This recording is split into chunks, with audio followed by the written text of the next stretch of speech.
the company I work for could go away tomorrow and everything here would keep working. That's pretty cool. I get excited about Hmm. that. I don't know if Hmm. other people get excited about that. I think our artists get excited about that, right? Like there's not this dependence on the benevolence of some corporate overlord. The interests of shareholders in a traditional corporate structure inevitably will diverge with the interests of the communities that make these things so special. Yeah, I do not wear my heart on my sleeve. I cannot let them see in too deep.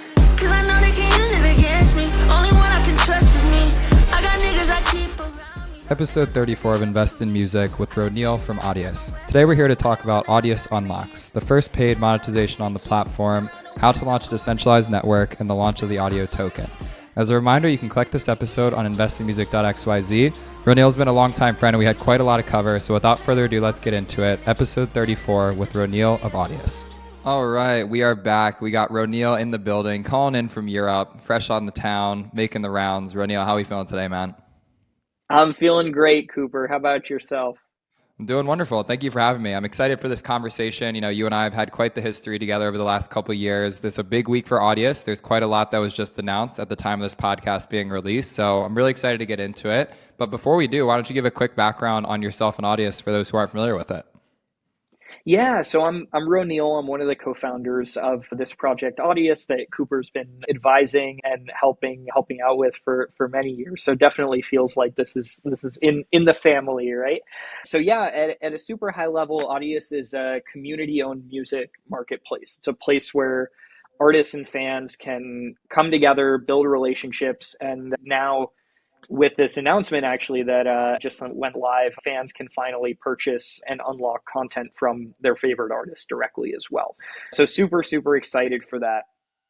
But yeah, that's at a high level what we are. The product looks and feels a lot like what you're probably used to with music products like a SoundCloud or something like that. But what makes it really different and really special is that it's fully decentralized. It's owned, operated, control, like managed by a community of artists, fans, developers, and node operators who together are actually able to operate this and serve right now on the order of 5 to 6 million fans every month and around 300,000 or so artists. So yeah, it's been a really fun time, just seeing this community take Audius so far, so much further than we ever imagined it could, right? But yeah, I think today's announcement is particularly exciting just because to date, Audius has been a great place to build an audience. It's not been a good place to make money as an artist, and that's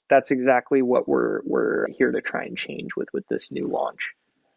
Amazing. I want to go into the origins and roots of the project, but since we are on the topic, why don't you talk a little bit more about the new feature that just went live today and then some of the broader partnerships that were brought in as a part of that?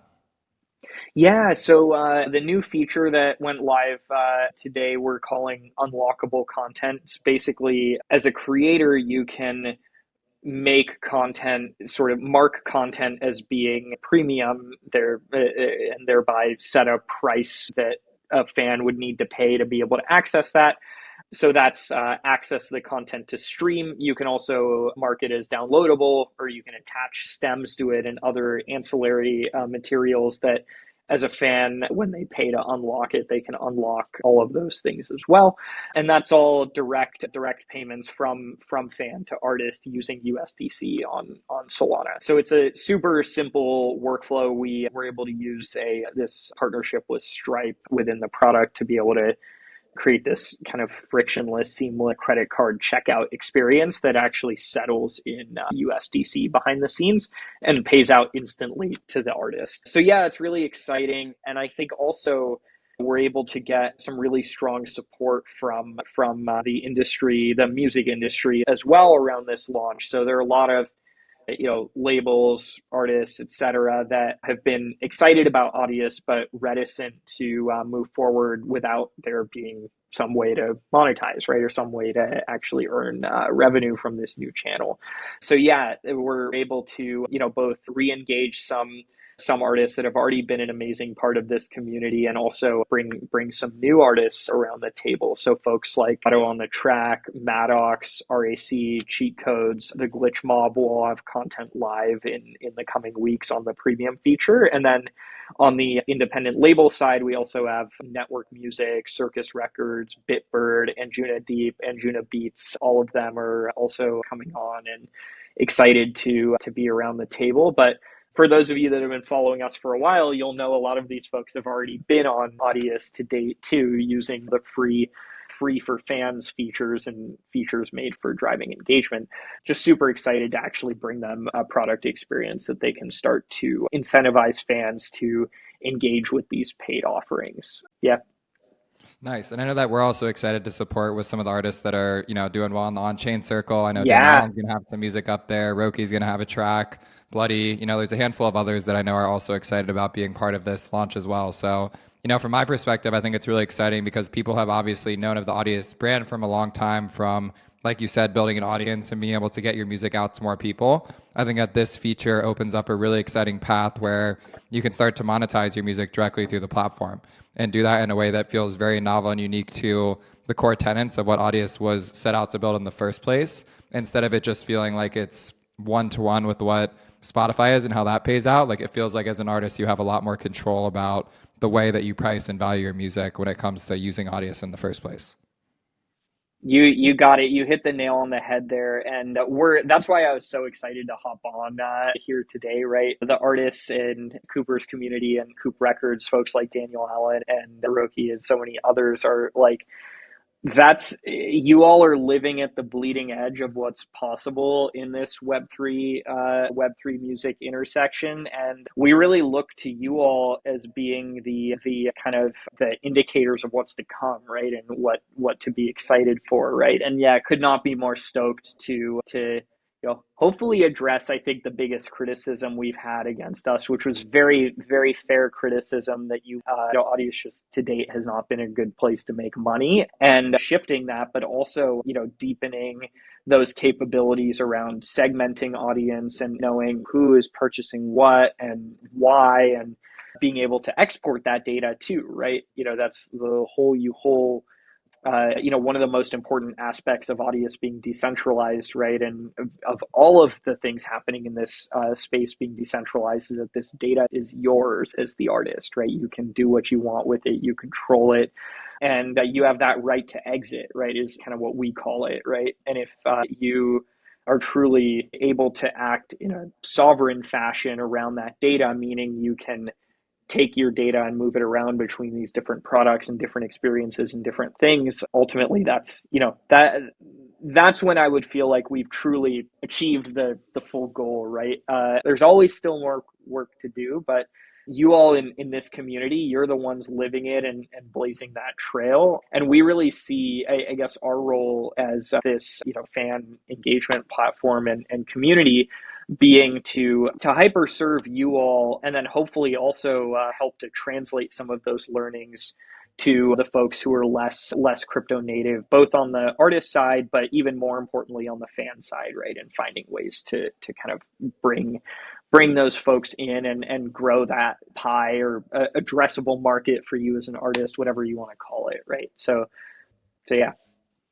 Well, it's an interesting challenge to solve because I feel like in a lot of ways, Web3 platforms are either really good at getting artists paid, or there's an intention of allowing them to develop a larger audience. And I would say historically, Audius has kind of fallen into that latter category, which is putting you in front of new potential fans and basically building a real audience. And I think what the challenge is that, the thing that people always talk about when it comes to on-chain music is you only need 100 true fans to be able to survive and sustain your lifestyle. And I'm curious to hear, as a founder, how do you think about building a product that's designed to attract as many people as possible? Obviously one of Audius's biggest selling points is that it has 6 million monthly users. It has a much wider user base than most crypto applications, versus balancing building a product that has features like what went live today that's allowing these artists to be getting paid and making a living off of those core fans in the first place. Yeah, that's such a great question, and it's something we we think about a lot, really, when it comes to thinking about what should we build next, and why should we be doing that versus the one of the 100 other things we could do. And ultimately, in our role answering to the community on this front too, right, really, having a strong thesis for why these things make sense and building that consensus in the ecosystem that this is the thing or the set of things worth doing, right? Like ultimately we don't actually get to decide those things, right? It's the community of token stakers who are able to vote to allocate funds towards these things. So yeah, like to that question though, more specifically with that context in mind, it's I think we really see our role as trying to expand the pie and expand the addressable market for these crypto native features and opportunities. And I guess what I mean by that is, or what I should say is, like, to me, crypto native doesn't mean like the user is fully aware of their wallet and doing X, Y, and Z things. What I really mean saying that is that the benefits and the value props that crypto can provide, namely sovereignty around data for the artist, instantaneous payout, transparency around payout, control of that whole pricing experience, right? When you think about us or this approach compared to like the major traditional DSPs, right, where you're sort of putting music into this black box and then money is getting paid out, and it's really not clear how that's happening or what is leading to that, and it takes many months for the payment to actually settle. So I guess where we exist on this spectrum, right, of like that, what I would call the most bleeding edge or kind of the most regressive, in the form of like the Spotify kind of, let's have a black box and just sort of, and I don't mean to throw stones there either, actually. I mean, I think what they've accomplished is pretty remarkable, and they've created a lot of value for folks. It's just, it's not the end of this story, right? Like, but in a world where digital music was effectively valued at zero, Spotify found a way to make it worth something. And we should all recognize and be thankful for that. But I think our argument is that it should be worth a lot more than it is. And we sit somewhere in the middle of that spectrum, right? In that, like, to exist fully at the bleeding edge requires a level of knowledge, expertise, understanding, both on the fan and the artist, to really be able to engage and participate productively. We want to be, maybe not the first mover, but I would say the second or third mover that has the opportunity to really perfect and find a way to map the incredible things happening into a more like broad audience, right? And I think both strategies have their role, right? But I do think it's really challenging to exist fully at the bleeding edge, but be able to serve a larger audience, right? And I think the good news is, right, in this whole approach, and what I mean by that like this sort of Web3 music, a self-sovereignty around distribution of music kind of intersection, we're not the only game in town, right? And that's how it should be. And more importantly, people have the ability to come and go and try new things and try different things. And that's why we're confident in the value that we can provide, that is helping you as an artist manage a larger segment of your fan base and keep them engaged. But we know we're not everything for everyone, and we're okay with that, right? I think it's that balance. I think the question I have is, how do you create something that's at the bleeding edge that excites a net new generation of users? And I think that's what historically crypto has done really well, is that it's found a new way to package, some form of a token or some form of like an art medium that gets people excited about using it in a new and a creative way. And I think one of the bigger challenges with music is that there are so many barriers in place of how you can utilize catalog on chain, how you can monetize music on chain. I mean, without going too deep into it, I feel like you at Audius have had to deal with so many just conversations even to get the platform to where it is today, that I'm just so excited about this next chapter, because you're seeing major buy-in from recognized labels. You're seeing the opportunity for artists to monetize. You're seeing, distributors coming to the table to make it easier to put music on there. And I guess just taking like a step back, like, how are you feeling about the journey as a whole right now? I want to go into your background in a second, but before we do, like, as a founder, I think this is a very pivotal moment for the project. Like, how does it feel to be able to actually get some of these major partnerships over the edge? Oh man, I could not be more stoked. For exactly the same reasons that I mentioned earlier. I think growing the pie in terms of growing the audience that, as an artist on Audius, you can access and engage around you. That's net good for everyone, right? And for us, being able to partner with folks in new and exciting ways, be that like DistroKid or Beatport on the distribution side, which makes it easier for artists to bring their content into Audius, or on the label front, meaning that, as an artist who's signed to one of those labels, you can now engage here when you couldn't easily in the past, right?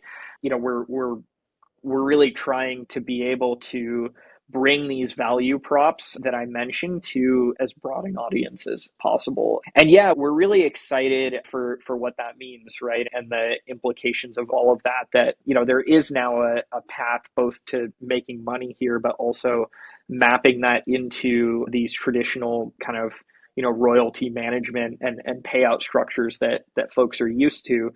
But I also have to be cognizant and recognize, I think, to the essence of your question, right? The solution that Audius has to these problem sets is not perfect, never will be perfect. It never will be everything to everyone. And I think that's the beauty of, this whole ecosystem, is that, what we don't do, plenty of other folks can and will. And, people also try to do what we do too, and that's okay, right? And we're confident in our position and why this is the right approach to solve for this intersection of needs that we focus on. But yeah, it's getting, for I think, for the whole Audius ecosystem, getting to where it is today has not been a straightforward straight line like path, right? And I think to Cooper, what you're alluding to, like in the past, there have been folks that are, not particularly happy about, an approach like this existing, or really any sort of artist sovereign approach to distributing content, to building a fan base, anything else, right? It's a reorientation of like the typical value chain, right? When what I mean by that is that the typical value chain is, the between the artist and the fans sit like, five or six different intermediaries, right? Whereas in this approach, you're kind of reorienting or reordering the sequence of that to say, like, the artist and fan should be as close together to one another as possible. There should be as little distance between those two groups as possible. But from the artist side, like, those intermediaries do still serve value and have a lot of purpose. It just shouldn't be sitting in between that interaction. Like, it should be the artist's choice to engage those folks as partners in their business enterprise of being an artist, right? In the same way that, like, a company might work with a vendor, right? And if the company changes its mind, it can change the vendor, right? In music, as an artist, you don't typically know who your fans are. You don't have like ways to reach them. And I laugh saying it because it's just so insane to think about, right? It's like there are so many different historical and legacy reasons for how we've gotten to where we are that are not worth unpacking right now. And knowing the audience of this, you probably already know these things. But yeah, it's, so anyway, long-winded way of saying I could not be more excited about this launch. It's hard fought by our ecosystem, and there's lots more to come from here. But I think this is the very important kind of big first step in that direction of getting as much money as possible paid out to creators. 100%. And I want to go into your background here because I think what people might not realize is how long Audius has been building this vision and how much of your personal time and energy has gone into this. I think in a lot of ways, this whole on-chain music ecosystem is still very, very new. I'd say for the most part, it's only been around for a few years at that. But I want to just dive into your background because you have a very unique perspective coming from the music angle, coming from the investment angle. Can you take us back to sort of your earliest relationship with just being involved in sort of the product and the tech world more broadly, and then maybe how that dovetailed into you wanting to co-found Audius and what that process sort of looked like? Yeah, for sure. So I loved two things in middle school and high school, and that was drums and doing like computer stuff. So like that started as building computers for friends, and then like trying to figure out how to mod games, and then ended up like that led me into starting to learn how to program. But those were the two things I really enjoyed, and it turned out I was a little bit better at one of them than the other. I think you can probably guess which one based on what Audius does, and that I'm not like a rock drummer in a band. I also ended up screwing up my hearing quite a bit during that phase. Just I think yeah, drums have a tendency to do that, especially those in the like early 2000s. We weren't as cognizant of the need for ear protection and things like this, right? But yeah, so I kind of learned like as a hobbyist how to make software by like trying to make game mods, and then working in this Hackintosh community. So there's a community of people that tried to get Mac software like OS X and the ancillary software around it to run on like sort of off the shelf Windows hardware. So this was possible post the Mac switching to Intel chips. And yeah, then ended up like hacking on various things, worked summers during high school doing kind of software engineering and systems administrator sort of work at various times. And then during college, kind of deep in that. So I studied computer science and was really into distributed systems and kind of like what was possible to build in these massive like heterogeneous networks that some like it was really like large tech companies at the time had. This was in like 2011, 2012. So I'm dating myself because I'm 31, so I'm probably older than a lot of you all listening today. But yeah, this was like at the beginning of my time in college. That was when I first heard about Bitcoin. So I was like working on I think it was my networking class. We were learning about some of the basic like consensus algorithms, and someone asked, I think it was trying to be annoying and out the consensus algorithm. Of course, the professor was like, "What is this? I don't know what this is," right? And so that was when I first heard about it. It kind of went over my head, and then later in college, ended up doing kind of like it's a long story, but I'll summarize quickly. A group of friends and I were mining various scrypt tokens. This was already post, like Bitcoin not being possible to mine profitably with GPUs, but we could mine these scrypt coins, so like Litecoin and Dogecoin and various others using off the shelf GPU hardware. And yeah, then I was like, oh, I should probably actually learn what this thing is that, is helping us make money. And so I did finally sit and read the Bitcoin white paper at that time. And I was like, oh, this is interesting. So that was how I got into crypto and all this and that. But I was really just a software engineer. And that was first and foremost what like got me excited about this was like, it's tech that's interesting. I don't know. There's not much more to it than that. I know that's not a good answer, but No, I think it's a interesting. great answer because I also find it fascinating that outside of software engineering, I know that you had time as an investor where you were looking at companies and products to invest in. And I feel like you just were very full faceted when it came to you starting to play more of a founder role for Audius. Can you talk a little bit more about your time as an investor and how that preceded you starting your own company? Yeah, so immediately after school, I started this little Bitcoin peer-to-peer wallet. So this was like in 2014. Didn't really go anywhere. We grew to like 25. Yeah, I think it was like 25,000 monthly active users. I actually can't even recall now because it's been so long. But anyway, we just like couldn't really figure out how to grow to a meaningful size. Wound down the project, and it was like trying to figure out what was next. I caught up with a friend at Kleiner Perkins, a venture firm, to kind of figure out if there were any portfolio companies of theirs that I should work for or whatever. And the opportunity came up, or he mentioned the opportunity that they were looking for someone technical to join the team to help cover some of the more emerging areas of tech. So crypto, and the other area I covered for them was at that time like deep learning and whatever wasn't even yet like in the lexicon. It was computer vision was like the subset of AI that was interesting at the time. So yeah, that's where I spent my time. So I spent 2 years there covering those areas. I did a seed investment for Lightning Labs, for example, and a few others, but I think Lightning is the most well known now of those. And yeah, kind of after 2 years though, got the itch to build something again. I really missed getting to make software and ship software, and so ended up winding down at the firm. And then about 6 months later or so, Audius started, and that was February or March of 2018. So it's been a long time, to your point earlier, like 5.5 years now, I think.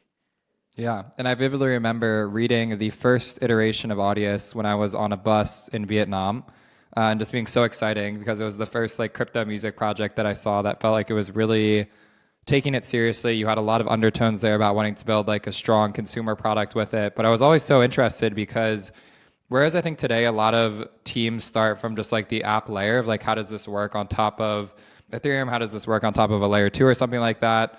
Audius was so intricate. I mean, you mentioned earlier you kind of like glossed over this part, but like there's an entire network underpinning Audius that is much more than just the front end that you see with it. And one thing that I think is important to cover here is that when you came to launching the Audius protocol and the network as a whole, I'd love to hear more about like how you guys even got it off the ground in the first place. Like from like not going too deep in the weeds, like did you think about building the protocol first and then building the UI and the front end on top of it? Or did you think about building a compelling consumer app first and then plugging in this protocol underneath it? Or what did that look like in terms of how you decided to bring this to life in the first place? Oh man, what a great question. So I'll start with kind of the story of like the first year or so in market. So like I said, the project started in like, yeah, I think it was like late February, early March of 2018. Pulled together a first round of financing in the first few months, and then kind of really focused our time on building out the initial team.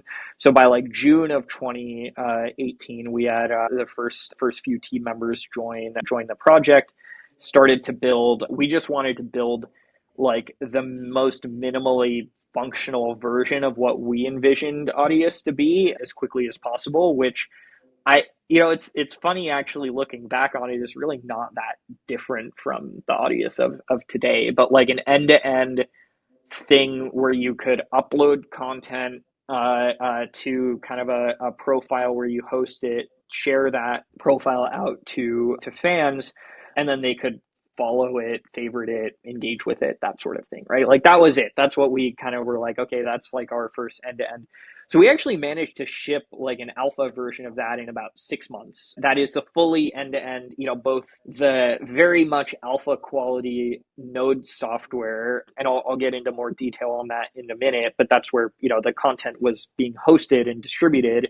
And then very kind of minimally viable like front end, right? So thing like, to your point, the application layer that folks could use to upload things. So protocol and application were developed in tandem and launched together, though it's like I wouldn't even call that a launch. It was a private alpha. And then Forrest, my co-founder, I'll be honest, more him than I, he deserves more credit here, just started like cold emailing various producers and accounts on SoundCloud that we follow, and we're like, hey, you should like try this thing. There are no users on it, no one cares about it, but try it anyway, and like maybe you'll have fun. And you'd be surprised, actually. I mean, artists are so kind of like, I think when you level with people, and we were not trying to pretend we were something we were not. We were just like, hey, we're just like trying to make a cool thing, like you should try it. People were like, okay, yeah, hell yeah, I'll try it. Like the pitch was basically like SoundCloud when SoundCloud used to be cool. And that actually resonated with enough people that slowly but surely we, sat with every artist that first came on. We did like a video call together. We watched them upload. Of course, the product would break half the time, and then we'd like quickly try to fix it so that, they could come back and upload.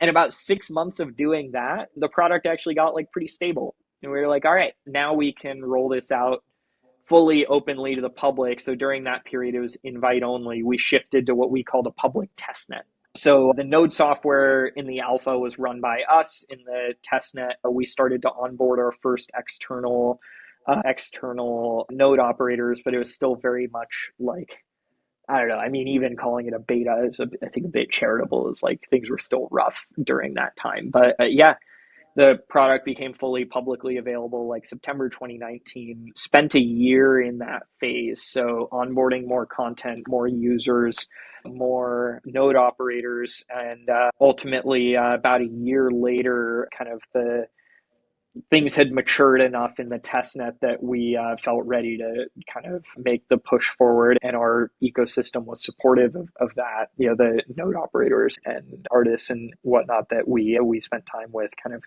like working this out, of stepping into like the kind of what we would call the mainnet phase, right? So the network officially launching, having economics backing the operation of a node. So what I mean by that is, there being kind of like both a financial sort of structure that you need to participate in to be able to operate a node, but also a risk that you have that if your node misbehaves, you get slashed and you can get in trouble.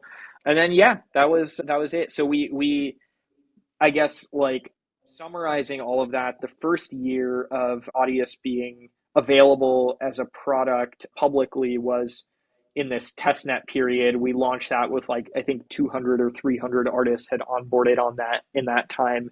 It's like hilarious to think about in retrospect, because there were no fans, right? It was like invite only. You had to put in a code to even be able to listen to, but it was, that period was really important because it helped us, like, work out all these kinks. But it's like, in retrospect, was kind of a useless period for us, but it got us to where things were useful. And I think that in that first year we grew organically to like 100,000 or so monthly listeners, and it was launching the public mainnet network that really started to get things growing exponentially. So yeah, it's been crazy. That was 3 years ago now that the mainnet launched. 4 years ago that the first publicly usable version of the product went out. But I know, I mean, I guess I don't think I'm sugarcoating it, but I definitely, want to make sure people know, like, it's not easy, right? You just grind and grind and grind and grind and grind, and you have to be really. I think we were one benefit of the naivety that we had coming into this about how hard this would be in retrospect. We just really didn't, like, I don't know, have a understanding as like 25-year-olds of what we were signing up for, right? We just kept pushing, pushing, pushing, pushing, and being okay with making very small amounts of progress, every hour, every day, that hopefully over enough time, that was how we had to think, would add up to something that like mattered, right? Not that, I think Audience still has a lot more room to grow and to go. I think that's the is how we launched a network. And I think that's the overarching story, is patience and time. Yeah. Right. Yeah, and I know from my perspective, when I came on board to help with, launching the white paper and the audio token and whatnot, like that was such a pivotal moment in my career. It's actually in a lot of ways what challenged me to move out to Los Angeles to really be taking this whole music thing more seriously. Because at that point in time, I was doing crypto full time, but I definitely wasn't doing music full time. And I want to give you just so much pride and praise because like you really were able to provide me with an opportunity to work on this intersection of crypto and music very fundamentally, and I think that changed the entire course of my career. And like what I'd say I remember about that moment is being pulled into this project that was as significant as it was at the time. We don't see a lot of music projects get to the point where they can even consider launching a token, let alone successfully executing on it. That I'm curious to hear from your perspective. How did it feel being in a world where you were like launching a token in the climate of crypto? I think the timing was very fortunate relative to that preceding what became like the 2021 bull market and whatnot. But I'm very curious to hear, like, as a founder, how did you mentally prepare yourself for this giant thing that is launching a token and making a fully decentralized network? Yeah, I mean, Cooper, you're not giving yourself enough credit there either. I don't know if folks who are listening know this, but Cooper really is the one that designed and structured that initial version of the Audius token. And it was Cooper and I together that, gathered feedback from all of our stakeholders and folks in the ecosystem around that, like everyone from the node operators, to understand, what does like a viable structure here look like for your compensation all the way to, yeah, there are a lot of other stakeholders around the project. So yeah, that's why it's extra fun to come back together here because there's just so much history here, right? But yeah, I would just say at a super high level around this, it wasn't this was something that our community, everyone using Audius had been kind of planned for and pushing towards for a very long time.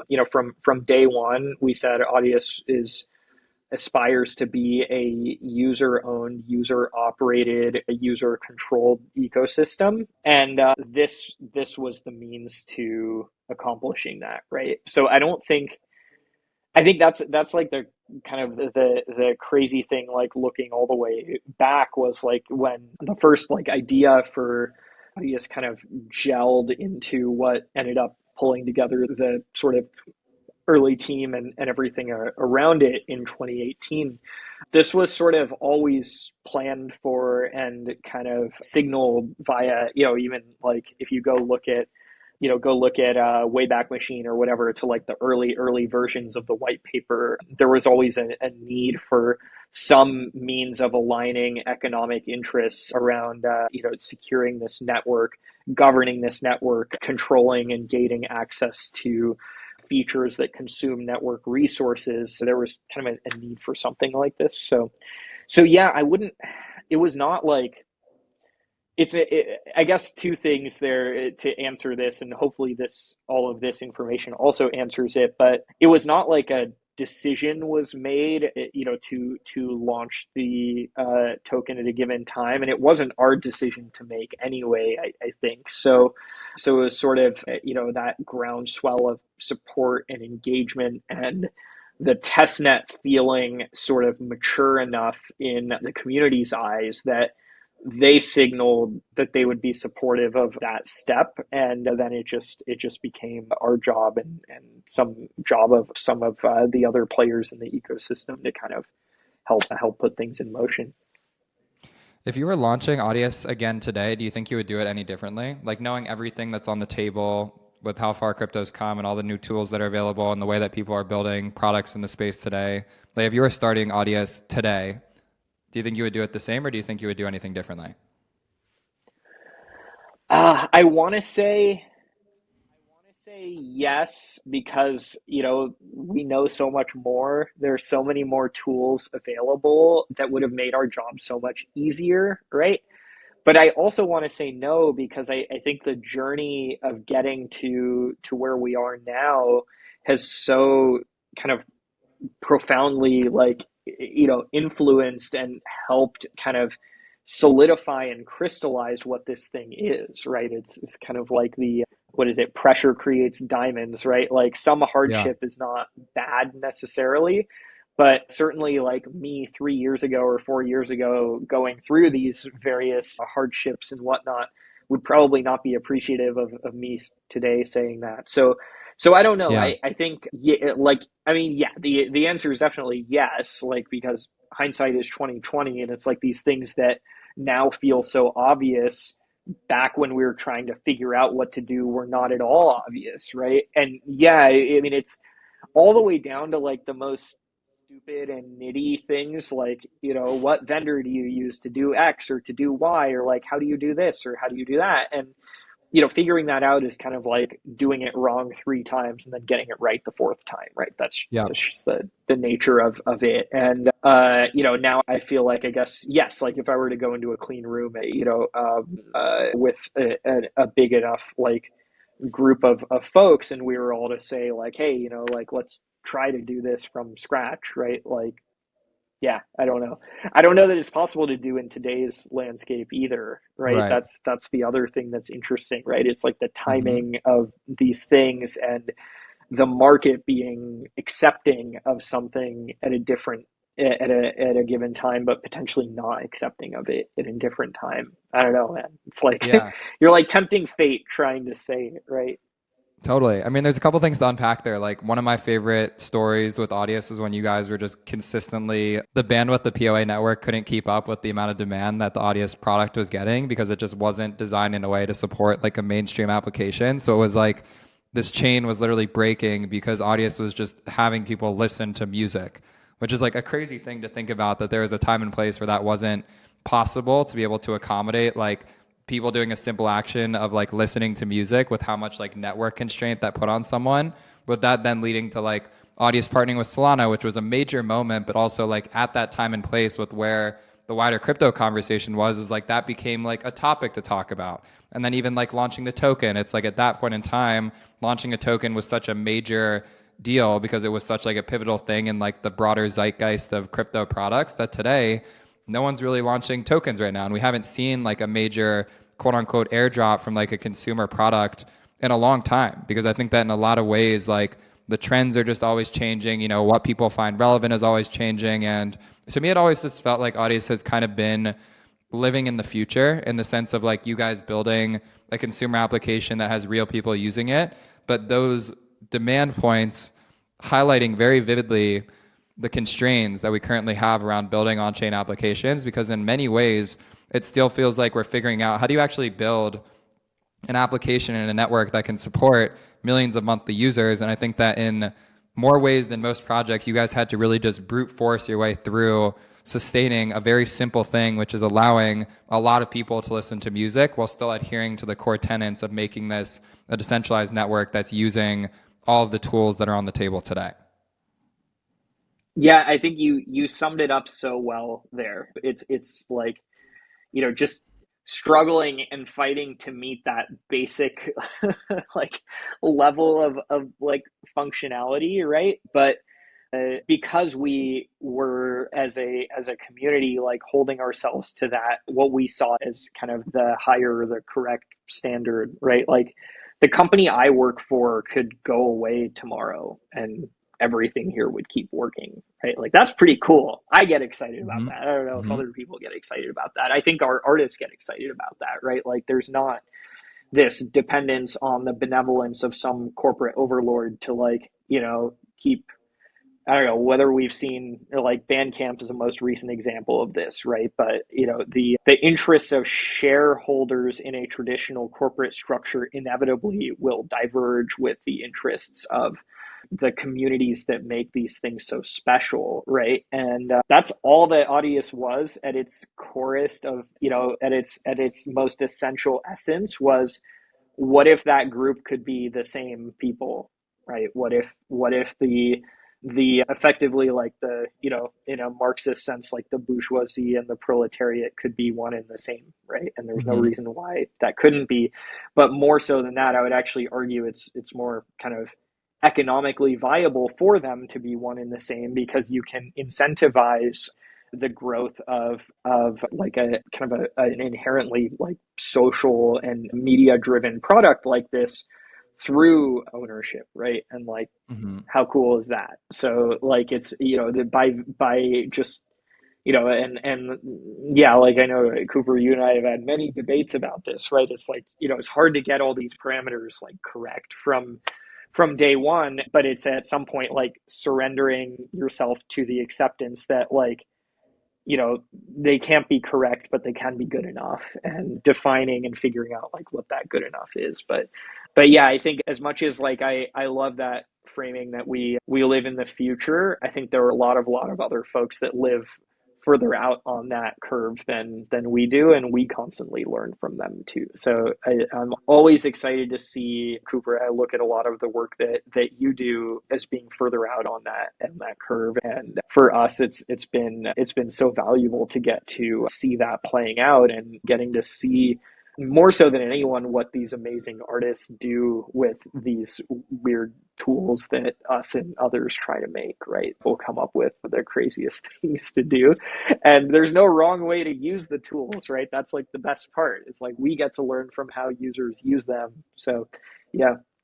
Totally. And I think for me, it's just important to touch on the bigger picture here, because I think in a lot of ways, if you just go to audius.co and you play the top song of the week, you don't really see everything else that we just talked about. You know, you don't see that there is this community of node operators going on. You don't see that there's a constant conversation with all of the stakeholders of music, whether it be labels or distributors or whatever it might be. And so I think it's just really important to highlight this, because I think in a lot of ways, the reason why Audius has maintained such a strong brand and position in the space is that you've managed to juggle the technical side of building a decentralized network with the bureaucratic side of talking to labels and stakeholders of music, plus building a good consumer application. And I think that all of those things are very difficult to thread in and of itself. And I just want to give a lot of testament to you as a co-founder here, because each of those things are all businesses in and of themselves. And I feel like you've done a great job of just creating a foundation for these things to happen, which comes very full circle to, you know, this feature with unlocks and monetization, because I know that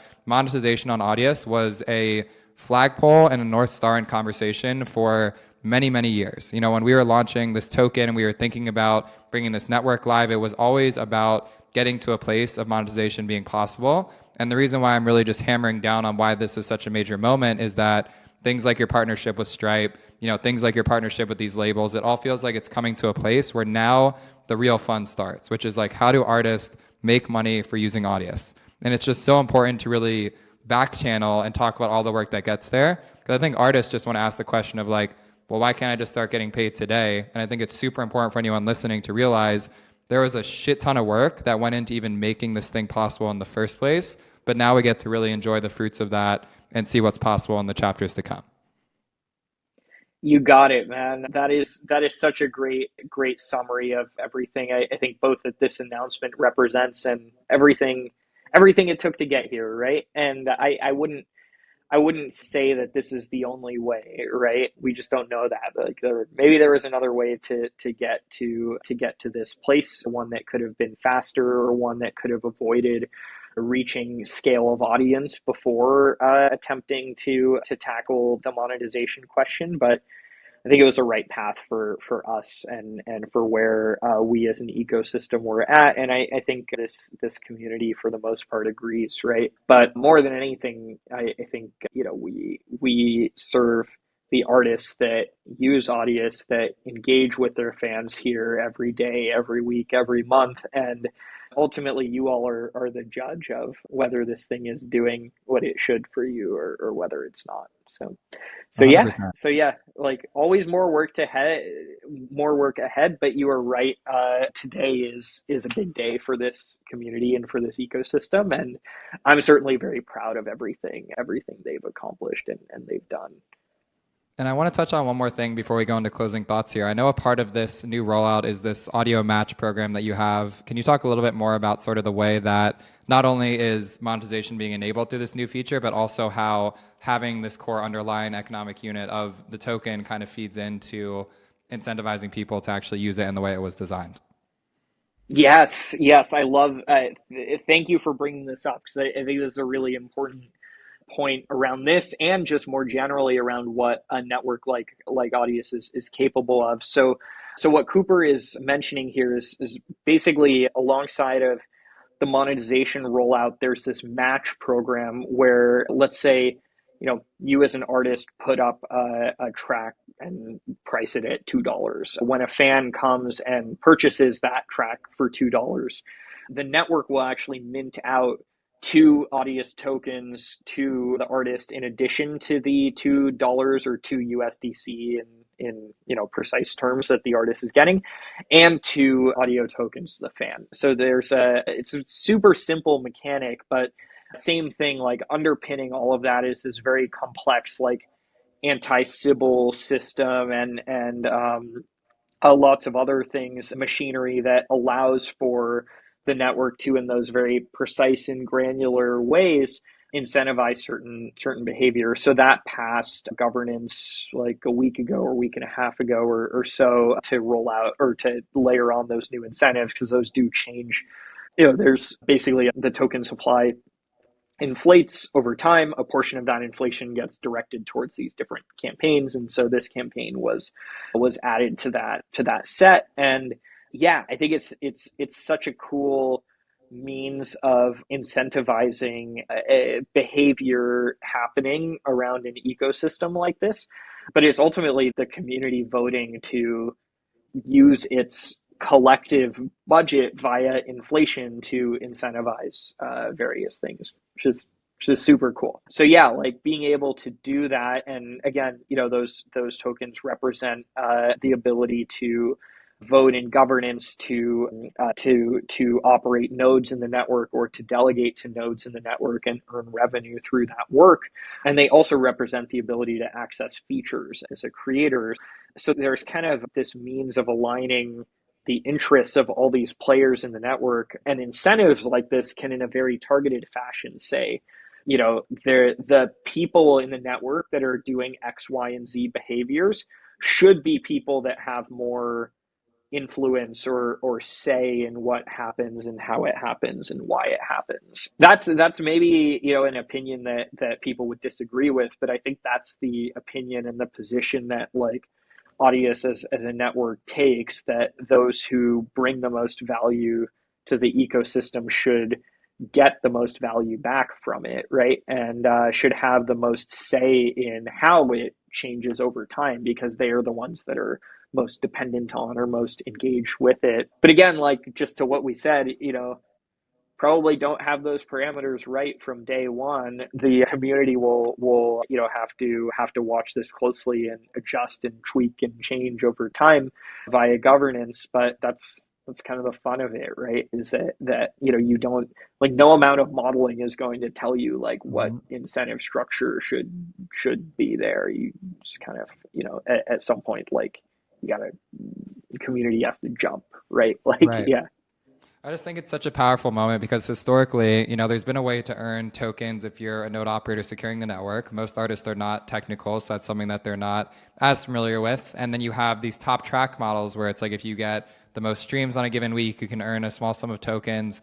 Now with this monetization feature, I just love that it sets the precedent that the more you're able to create value for yourself on the network, the more you're able to earn as an artist with completely no technical background or anything at all. And so it just feels like it sets such a strong precedent for not only the unlock feature, but for many more ways to enable on-chain monetization of music in the world to come. And so I feel like this is a great place for us to kind of come full circle on it. Are there any closing thoughts you have about, the start of monetization for Audius, or just anything else that we talked about in this conversation that you'd like to wrap with? All I can say is go try it ASAP, and come participate in this community. We'd love to hear what you think, feedback that you have, thoughts on what should happen next. Ultimately, if you want to work on those things, you're more than welcome to, right? Like, this is all open source and open to everyone to contribute to or take to do whatever else you might want, right? So yeah, that's my only call to action or ask today is go buy some content. If you're a fan, if you're an artist, go try selling some and start to engage with this ecosystem, and you'll be rewarded for it. I'm confident of that. Nice. And for people that want to stay up with you and Audius after this conversation, what's the best place for them to do so? Yeah, Cooper, I'm not particularly active on Twitter and whatnot, though I probably should be. Go follow Audius on Twitter. It's just at Audius, or follow us on Instagram. It's at Audius, like the @ Audius Music, those music. Those are the places that we're most active, and you can stay up to date on things. And go hop in the Discord too. There's a great community of folks hanging out there as well. So those are the best places to keep an eye on things. And yeah, go sign up for the product and go use it. Amazing. Well, Roneil, it's been an amazing conversation. It feels like this was a very full circle moment. So I'm very glad that we got to do it. And I'm excited to get some music up there, man. It's going to be an exciting next chapter. Right on. I know it's always so fun to get to chat, and looking forward to welcoming, everyone listening when they do come on Audius, or for those, a lot of the folks starting to come on from day one already were on Audius, but now, we'll actually be able to make some money from it. Yeah. Super, super excited to see you all there.